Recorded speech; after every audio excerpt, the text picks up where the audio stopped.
It's 1990. The most popular shows on television are Cheers, The Cosby Show, Roseanne, and A Different World. Networks have a formula that works in prime time, and two guys are about to blow it to pieces. Twin Peaks, the brainchild of David Lynch and Mark Frost, turned television on its head. It was adored by critics, loved by audiences, and canceled after just 14 months. But yet, it still became one of the most influential TV shows of all time. It's actually mind-blowing how deep its impact goes. You'll see what I mean. This is the story of Twin Peaks, the show that was far ahead of its time and influenced pretty much everything.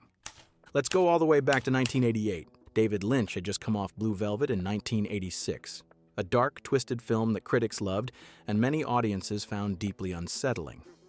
Mark Frost had been writing for Hill Street Blues, one of the few shows experimenting with more serialized storytelling on network TV. According to Lynch, his agent pushed him to take a shot at television, something that showed real life in America filtered through his vision. Lynch and Frost started spitballing. They wanted to do something totally different. A murder mystery that didn't get solved quickly. A small town with secrets. A soap opera mixed with supernatural horror mixed with art house cinema. They pitched it to ABC during the 1988 Writers Guild strike. They walked into a meeting with network drama head Chad Hoffman with basically one core image: a dead girl wrapped in plastic on a beach and a mood. ABC was struggling in the ratings and looking for something that could stand out, so they took a chance on something risky. Lynch and Frost wrote the pilot in about 10 days. ABC reportedly ordered it for close to $4 million. Casting happened fast in the winter of 1988. Lynch tapped his Blue Velvet collaborator Kyle MacLachlan as Agent Cooper. He wasn't a star yet, but he was the only one who could pull off a quirky, boyish FBI agent investigating a brutal murder. Then they got clever. They surrounded fresh-faced unknowns with legitimate 1950s film legends. Piper Laurie, Richard Beymer, Russ Tamblyn. It created a deliberate, anachronistic vibe. Just looking at the cast, you couldn't tell if the show was set in 1989 or 1959, and nobody really knew what kind of wild ride they were about to take. April 8th, 1990, Twin Peaks premiered. The 2-hour pilot episode was unlike anything ever seen on network television. It was slow. It was weird. There was a woman who talked to a log. The cinematography looked like a feature film. The music was haunting and beautiful, and critics lost their minds. Tom Shales in the Washington Post raved about how disorienting and ambitious it was for network TV. The New York Times praised it as one of the most original things ever attempted for American television. Entertainment Weekly gave the pilot an A+, and the ratings? The pilot drew over 34 million viewers with a Nielsen rating north of 20. That was an enormous audience for a brand new, deeply weird show. The next regular episode pulled a rating in the mid-teens, still a massive hit by 1990 standards. For a while, it was competitive with the biggest shows on television, even going up against monsters like Cheers in some time slots. Saturday Night Live did a parody with Kyle MacLachlan hosting. Twin Peaks merchandise started appearing. The soundtrack, driven by Badalamenti's score and Julie Cruz's songs, became a hit and even went gold and beyond. For a brief moment in 1990, Twin Peaks was one of the hottest, most talked-about shows in America. And then, it all came crashing down. ABC executives were nervous, the show was weird, it was slow, and most importantly, it was built almost entirely around one question: who killed Laura Palmer? Lynch and Frost had a plan. They never wanted to reveal Laura's killer quickly. Or at the very least, they wanted to wait until the very end of the series after many seasons. The murder was just the engine. The show was really about the town, the characters, the atmosphere. But ABC didn't see it that way. By the end of season 1, executives were already getting antsy. They wanted the murder solved. One executive in particular was getting frustrated: Bob Iger. In 1990, he was president of ABC Entertainment. In his memoir, The Ride of a Lifetime, Iger admitted he was a businessman first. Television was about selling advertisements. Advertisers needed ratings, and ratings needed a payoff. Lynch and Frost fought back. But by the time season 2 premiered in September 1990, the ratings were already starting to soften. The novelty was wearing off. Iger and ABC saw the dip and panicked. They put their foot down. Wrap it up. Under heavy pressure, Lynch and Frost were forced to reveal Laura Palmer's killer in Season 2, Episode 7, Lonely Souls, way earlier than they ever intended. And the audience checked out. Almost immediately, the ratings went into freefall. The show lost nearly half its viewership in the months following the reveal. ABC tried to save it by moving the show around, but it only made things worse. Then, in early 1991, coverage of the Gulf War preempted the show for weeks at a time, killing whatever momentum was left. By June 1991, it was over. Just over 14 months on the air. Done. David Lynch later said that revealing the killer killed the goose that laid the golden egg. Mark Frost agreed that network pressure to wrap up the mystery early damaged the show. And here was the kicker. In his 2019 memoir, Bob Iger admitted that once the mystery was resolved, the show's storytelling lost its engine. And that Lynch might have been right all along. But wait, it got worse. In 1992, Lynch made a Twin Peaks prequel film, Fire Walk With Me. It focused on Laura Palmer's last days. It was dark, disturbing, and experimental. He premiered it at the Cannes Film Festival in May 1992. The reaction was infamously hostile. There were boos from parts of the audience, some critics walked out, and it quickly earned a reputation as one of the most divisive films at the festival that year. The film opened in the US and bombed at the box office. It made only a few $1 million. On paper, David Lynch's career looked like it had taken a huge hit. Twin Peaks was dead. The film was a disaster commercially.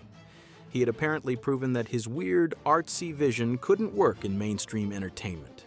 For much of the 1990s, Twin Peaks was often cited as a cautionary tale.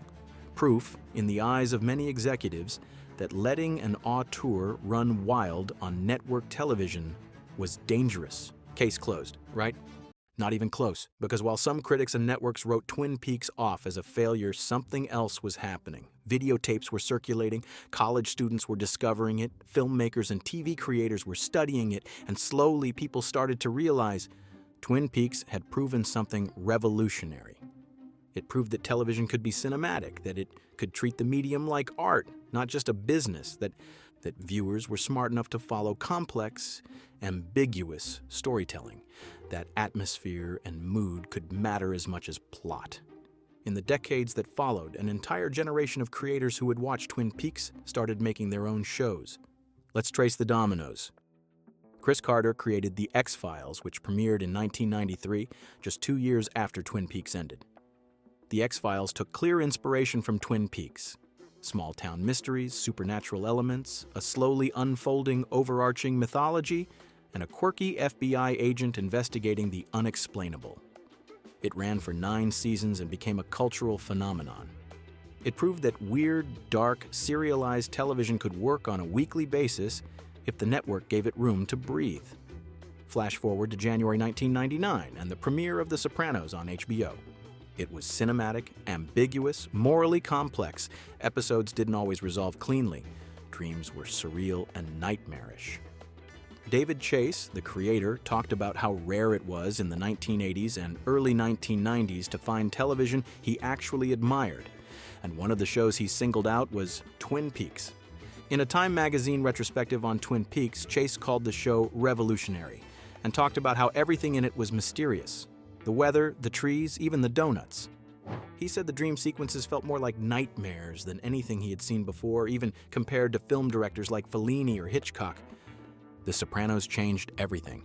It proved that TV could be as prestigious and artistically ambitious as film. And while it had its own very different tone, it was built on the same idea Twin Peaks tested first, that a TV drama could be visually rich, psychologically complex, and unapologetically strange. Now let's go to September 2004, the premiere of Lost. Lost took the idea of an overarching mystery and cranked it to 11. A mysterious island with supernatural elements. A mythology that unfolded slowly, questions that didn't get answered right away. An otherworldly place that felt like a character by itself. Co-creator Damon Lindelof said in interviews that there was no show in television history that had more impact on him than Twin Peaks. He talked about obsessing over the Black Lodge and the show's refusal to give easy answers. Lost became one of the biggest shows of the 2000s. It carried obvious Twin Peaks DNA, serialized mystery, strange imagery, and the expectation that audiences would keep up. Now the floodgates were open, and this wasn't just fan headcanon. Major outlets actually mapped out the family tree. Rolling Stone published a list of 20 TV shows most influenced by Twin Peaks, arguing that we weren't just in a peak TV era, but a peaks TV era. Here were just a few of the series that critics and creators connected back to Twin Peaks. Bates Motel, 2013. Critics noted its creepy small-town secrets and ominous Pacific Northwest atmosphere. True Detective, 2014. A Female Corpse, a surreal hunt for a madman, occult symbols, and detectives delivering philosophical monologues. Fargo, 2014. Creator Noah Hawley cited his love of Twin Peaks. Hannibal, 2013. Brian Fuller's visually baroque, psychologically intense network series pushed boundaries the way Twin Peaks once had. Riverdale, 2017. Creator Roberto Aguirre Sacasa talked openly about the show's debt to Twin Peaks. The Killing, 2011. A Pacific Northwestern murder mystery about a girl with a secret life. Veronica Mars, 2004. A teen noir centered on a murdered girl and a corrupt town. Broadchurch, 2013. A small town unraveling after a child's death. Legion, 2017.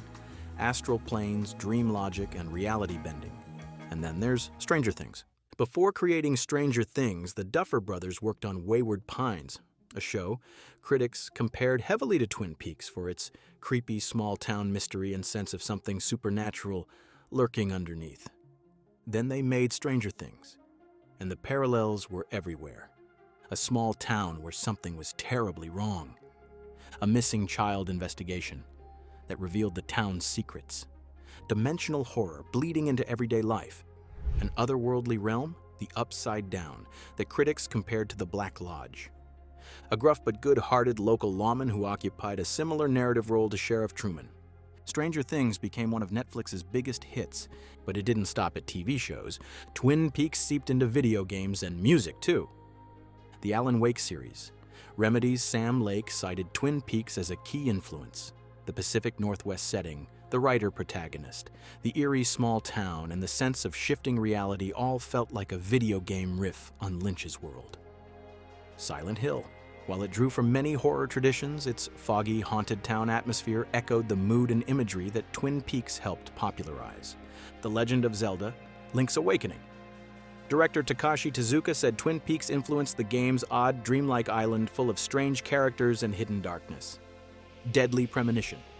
This was basically a full-on Twin Peaks homage in video game form. And then there was music.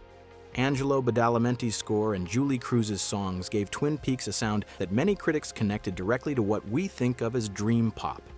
Artists like Beach House and Lana Del Rey were frequently compared to that Twin Peaks mood, lush, reverb-heavy, melancholy, and some cited the show and its music as inspirations.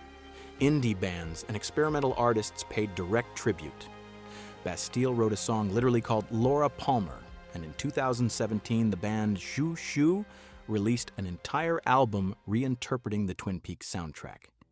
And then Lynch and Frost got their curtain call. May 21st, 2017. Twin Peaks returned. Showtime ordered an 18-episode limited series. David Lynch directed every single episode. Most of the original cast returned in some form. It had been 26 years since the show went off the air, and this time, critics didn't just praise it, they canonized it. On Rotten Tomatoes, the new season sat comfortably in the mid to high 90s. Twin Peaks became a fixture on greatest TV shows of all time lists from outlets like Rolling Stone, Time, and The Guardian, which called it a landmark turning point in television drama. Fire Walk with Me, the movie that was booed at Cannes and bombed at the box office, was critically reappraised and often described as one of Lynch's masterpieces and one of the most important films of the 1990s. The show that seemed like a 14-month failure in 1990 was now widely recognized as one of the most influential series ever made.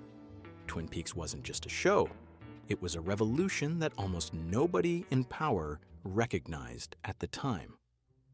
Because Bob Iger and ABC pushed Lynch to reveal Laura's killer early, the show collapsed and was canceled. For a while, it looked like proof that weird, artsy, serialized TV couldn't survive on a major network, and that's what is often missed. Twin Peaks started to falter not only because of the premature reveal, but also because it was too far ahead of its time. It was intensely serialized when most audiences had no way to catch up if they missed an episode. No streaming, no on-demand, and only the earliest forms of time shifting. By 2004, when Lost premiered, DVRs and DVD box sets existed. By 2016, when Stranger Things dropped on Netflix, you could binge an entire season in a weekend. Twin Peaks was a prototype for the binge-worthy mystery show. It just arrived more than a decade before the technology and viewing habits caught up with it. So the next time you're binge-watching Stranger Things or rewatching The Sopranos or getting lost in some atmospheric mystery series, you were watching the children of Twin Peaks, the spiritual grandchildren of David Lynch and Mark Frost's experiment. Not bad for a series that lasted 14 months. If you enjoyed this deep dive into TV history, subscribe for more. Thanks for watching.